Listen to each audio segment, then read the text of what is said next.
আমি কবিতা ভালোবাসি।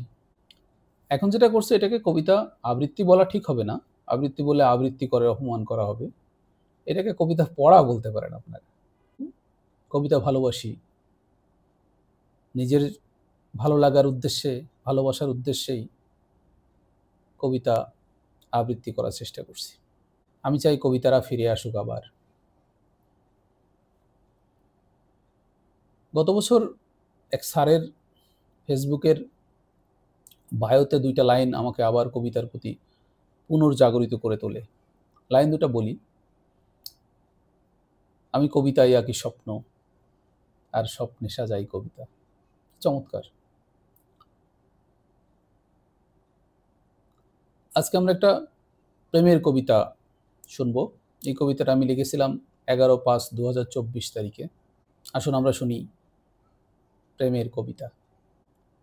একটি প্রেমের কবিতা লিখব বলে রাত দিন এক করে ভাবছি। সকাল থেকে রাত, রাত থেকে দিন। দুদিন ভেবেও না, একটাও লাইন আসছে না।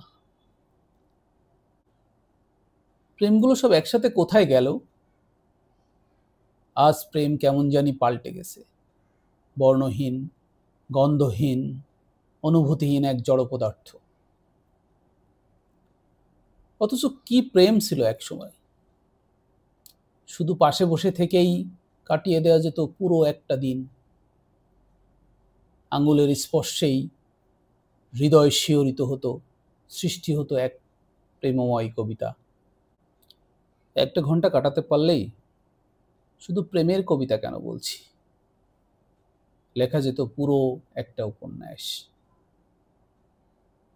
প্রেম কি তবে রূপ পাল্টায়? আজ কেমন জানি প্রেম, তোমার চুলার হাঁড়িতে আর আমার কাঁচা বাজারের মাছের গন্ধে। পাশাপাশি বসে আর আমরা নিজেদের স্বপ্ন সাজাই না। চুলার চালের ব্যবস্থা করি, ভাবি সন্তানের ভবিষ্যৎ।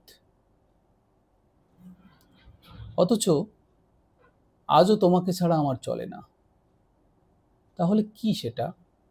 এটা কি প্রেম, নাকি বিবর্ণ বাস্তবতায় ঘেরা এক আপাদমস্তক অভ্যাস? হৃদয়ের কোমল অনুভূতিগুলো গ্রাস করে ফেলে এক টুকরো ভবিষ্যৎ। থাকা যায় না, বাঁচা হয় না বর্তমানে। খুব জোরে হাসতে গেলেও ধড়ফড়িয়ে ওঠে বুক। আজ দেহের শক্তি ক্রমে ক্রমে কমে যাচ্ছে, সাথে হৃদয়টাও আছে মনে হয়। চারিদিকে নষ্টের খেলা দেখি। এখন প্রেমও ঠিক করে দেয় সমাজ। সব প্রেম কি তাহলে রূপ পাল্টালো? অথচ কি একটা সময় ছিল, একটা কলম হাতে পেলেই একটা প্রেমের কবিতা লিখতে পারতাম। কাগজের দরকার হতো না সব সময়। তোমার বা আমার হাতে, না হলে বিশ্ববিদ্যালয়ের বেঞ্চে আরেকবার পড়বো তোমার প্রেমে। দেখে নিও, ঠিক পড়বো। অন্তত কবিতা লেখার জন্য হলেও প্রেমে আমাকে পড়তেই হবে। খুব যে ভালোবাসি তোমায়।